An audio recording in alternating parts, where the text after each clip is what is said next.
Valentine's day কে আমরা সবাই না বলবো তো ইনশাআল্লাহ? কিভাবে না বলবেন? এলাকায় এলাকায় যুবকদের মধ্যে সচেতনতা সৃষ্টি করে লিফলেট বিতরণ করবেন, পারবেন না ইনশাআল্লাহ? যুবক ভাইরা যাদেরকে আল্লাহ তাআলা দ্বীনের বুঝ দিয়েছেন, আমি আপনাদের উদাত্ত আহ্বান করতে চাই, প্রতিটি এলাকায় এলাকায় 14ই ফেব্রুয়ারি উপলক্ষে কোনো প্রকার শয়তানি ক্রিয়াকর্ম করতে দেয়া যাবে না।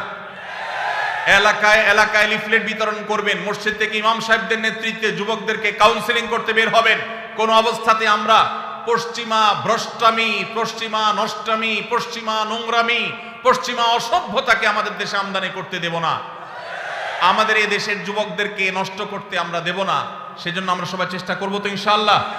এই জন্য আপনার স্কুলে, আপনার কলেজে যারা হালাল সম্পর্কে বিশ্বাসী, যারা মুসলমান, যারা এই দেশীয় সংস্কৃতিতে বিশ্বাসী, ভিনদেশী সংস্কৃতিকে যারা গা মাখাতে চায় না, সেই যুবকদেরকে আমি বলতে চাই, আপনারা আপনাদের শিক্ষা প্রতিষ্ঠানে বিভিন্ন জায়গায় আপনারা লিফলেট বিতরণ করেন, জনসচেতনতা সৃষ্টি করেন, যুবকদের মধ্যে দাওয়াতি অভিযান চালান। আমরা যদি অলিতে গলিতে 13ই ফেব্রুয়ারি 12ই ফেব্রুয়ারি থেকে দাওয়াতি কাজ চালাই, ইনশাআল্লাহ রাস্তাঘাটে অলিতে গলিতে যেখানে সেখানে এইসব নোংরামি, এই সমস্ত অসভ্যতা, এইসব দৃশ্য আমাদের দেখতে হবে না ইনশাআল্লাহ। আর যদি মনে করেন যে না আমি নিজে বাঁচলাম, আমার আর দেখার দরকার নাই, তো আপনার সন্তান, আপনার ভবিষ্যৎ বংশধর, তাদেরকে আপনি জাহান্নামে রেখে যাচ্ছেন, মনে রাখবেন। তাদের জন্য ভালো পরিবেশ দরকার আছে না নাই? যদি ভালো পরিবেশের দরকার হয়, তাহলে সেক্ষেত্রে আমাদের নড়ে চড়ে বসতে হবে, দায়িত্বশীল ভূমিকা পালন করতে হবে। শুধু ওয়াজ শুনে গেলে হবে না। আমি আইন হাতে তুলে নিতে বলছি না, খবরদার কেউ আইন হাতে তুলে নেবেন না, কিন্তু এলাকায় এলাকায় এই নষ্টামি যারা করে তাদেরকে আগে থেকে দাওয়াত দিবেন, অন্যায় কাজ থেকে, অসৎ কাজ থেকে বাধা প্রদান করবেন। কারা কারা রাজি আছেন হাত তোলেন দেখি। আল্লাহ আমাদের সবাইকে এই নষ্টামি বন্ধ করার তৌফিক দান করুন। আপনারা সবাই জানেন আমাদের দেশে এক শ্রেণীর ব্যবসায়ী আছে যারা বিদেশ থেকে এদেশে ব্যবসা করবার জন্য এসেছে। এই বিদেশ থেকে ব্যবসা করতে আসা কোম্পানিগুলোর মধ্যে থেকে আপনারা দেখেন ক্লোজ আপ একটা ব্র্যান্ড আছে না?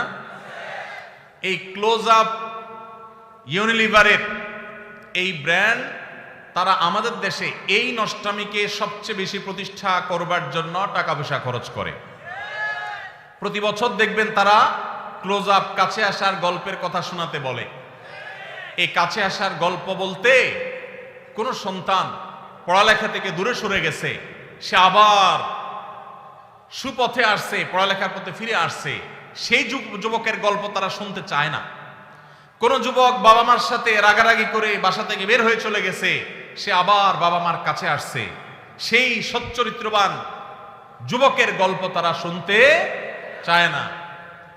কোন স্বামী তার স্ত্রীর সাথে অভিমান করে সরে গেছে, দূরে চলে গেছে, আবার তারা স্বামী স্ত্রী মিলেমিশে গেছে, ভুল সবাই একে অন্যটাকে স্বীকার করে নিয়ে তারা আবার থাকা শুরু করেছে। এই যে কাছে এসেছে, একটা সংসার ভাঙার পর আবার জোড়া লেগেছে, এই কাছে আসার গল্প তারা বলে না। তারা কোন কাছে আসার গল্পের কথা বলতে চায়? তারা বলতে চায় আমাদের যুবকরা হারামের কাছে, জাহান্নামের কাছে, অবৈধ রিলেশনের কাছে যাওয়ার গল্প যেন শোনায় সেজন্য। তাহলে এরা কি আমাদের বন্ধু না শত্রু? এরা কি আমাদের বন্ধু না শত্রু? যেই যুবক বাপমা থেকে দূরে সরে গেছে, সেই যুবক বাপমার কাছে ফিরে আসলে এই কাছে আসার গল্প আমাদের জন্য সুখকর। যেই যুবক পড়ালেখা ছেড়ে নষ্ট পথে চলে গেছে, সে সেই পথ থেকে ফিরে এসেছে, এটা আমাদের জন্য সুখকর। যেই যুবক মাদকের দিকে চলে গেছে, সে মাদক ছেড়ে আবার সুস্থ জীবনে ফিরে এসেছে, এটা আমাদের জন্য আনন্দের। যেই স্বামী স্ত্রীকে রেখে চলে গেছে, যেই স্ত্রী স্বামীকে রেখে অভিমান করে চলে গেছে, সে আবার ফিরে এসেছে, এই কাছে আসার গল্প আমাদের জন্য সুখকর। কিন্তু ক্লোজ আপ এবং এই জাতীয় যে সমস্ত কোম্পানিগুলো আমাদের যুবকদের ইমানের চেতনাকে ধ্বংস করবার নীল নকশাকে তারা বাস্তবায়ন করতে চায়, তারা এই সমস্ত কাছে আসার গল্প শুনতে বা শোনাতে চায় না। তারা চায় আমাদের যুবকদের হারামের কাছে যাওয়ার গল্প শোনাতে। হারামের কাছে যাওয়ার গল্প শোনাতে যারা আমাদের যুবকদেরকে উদ্বুদ্ধ করে, যারা যুবকদেরকে উস্কানি দেয়, এই তথাকথিত কাছে যাওয়ার পরের যে গল্প, কোন যুবক হারাম সম্পর্ক করতে গিয়ে, তথাকথিত কাছে আসার গল্প রচনা করতে গিয়ে তার পড়ালেখার জীবন শেষ হয়ে গেছে। কোন যুবক হারাম পথে আসতে গিয়ে, হারামের কাছে আসতে গিয়ে বাবা মার সাথে সম্পর্ক শেষ হয়ে গেছে। কোন মানুষ হারাম সম্পর্ক করে হারামের অবৈধ সম্পর্কের কাছাকাছি যেতে গিয়ে তার বৈধ স্ত্রীর সাথে তার ডিভোর্স হয়ে গেছে। এই তথাকথিত কাছে আসার গল্পের পরের যে ঘটনাগুলো, সেগুলো আর তারা আপনাকে বলবেন। আপনাকে বলবেন, যুবক কিভাবে তুমি কাছে এসেছো হারামের, সেই গল্প শোনাও।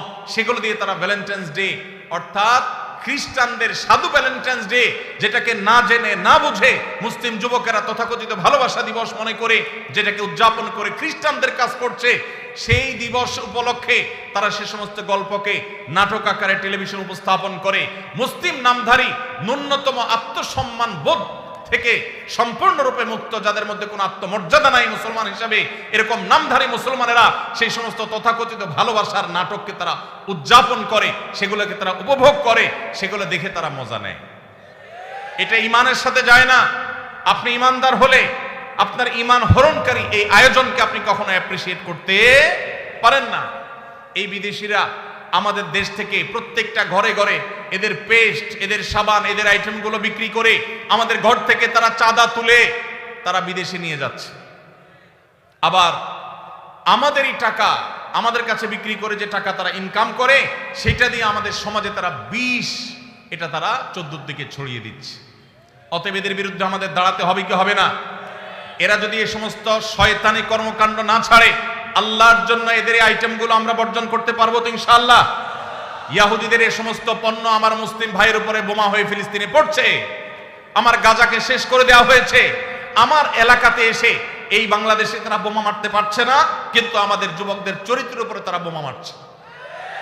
অতএব এদের পণ্য কেনা থেকে আমরা বিরত থাকবো তো ইনশাআল্লাহ। এদের পণ্য দোকানদার ভাইরা যেন না রাখে, সেজন্য তাদেরকে আমরা দাওয়াত দেব, ঠিক আছে না ইনশাআল্লাহ?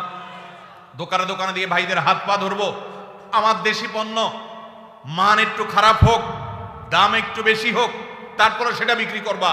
আমরা এই সমস্ত বিদেশি জিনিস কিনবো না, বিক্রি করব না, চেষ্টা করা যাবে না ইনশাআল্লাহ? আমরা দোকানে দোকানে দাওয়াতি কাজ করবো তো ইনশাআল্লাহ? আল্লাহ তাআলা আমাদের যুবক ভাইদের চরিত্রকে হেফাজত করবার তৌফিক দান করুন। ভাইরা আমার, চরিত্র এমন এক জিনিস, একবার যদি আপনি নষ্ট করে ফেলান, তওবা করে ফিরে আসলে আল্লাহ তাআলা মাফ করবেন ঠিকই, কিন্তু আপনার সচ্চরিত্র রাখার যে একটা তৃপ্তি, ওই তৃপ্তি আর কখনো